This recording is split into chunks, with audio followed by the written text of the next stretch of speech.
Hello friends, welcome to Naveen's kitchen. இன்றைக்கி நம்ம ரொம்ப டேஸ்ட்டான தயிர் சாதம் எப்படி செய்கிறதுன்னு பார்க்க போகிறோம். என்னடா தயிர் சாதத்தை எல்லோரும் செய்கிற மாதிரி தானே செய்ய முடியும் அப்படின்னு நினைக்காதீங்க. ஒரு தடவை அந்த மாதிரி செஞ்சு பாருங்கள். அப்புறம் உங்கள் ஃபேவரட் டிஷ் தயிர் சாதம் தான். இதை நம்ம குக்கரில்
கொத்தமல்லி ஒரு கைப்பிடி அளவு போட்டுக்கலாம். இப்போது அந்த தாளிப்பை இது மேலேயே கொட்டி நல்லா கிளறி விட்டுடலாம்.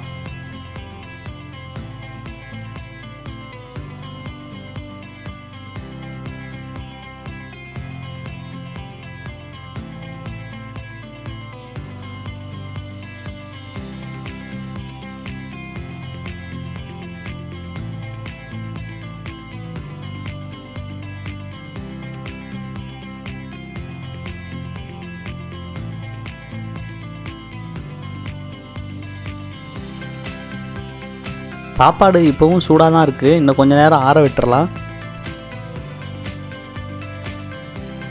சாப்பாடு நல்லா ஆறி வந்த பிறகு அதில் ஒரு 7 ஸ்பூன் தயிர் சேர்த்துக்கலாம். சாப்பாடு சூடாக இருக்கும்போது தயிர் சேர்த்திங்கன்னா ஒர்க் அவுட் ஆகாது. ஒரு மாதிரி திரண்டு வந்துடும். கடைசியாக தான் சேர்க்கணும்.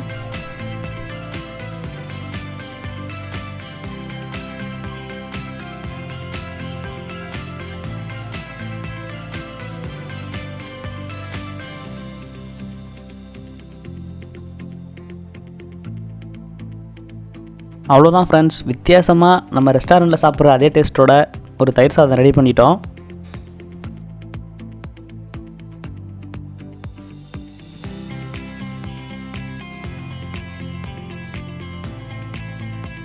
நான் இதில் கார்னிஷிங்காக கொஞ்சம் மாதுளை முத்துக்கள் போட போகிறேன்.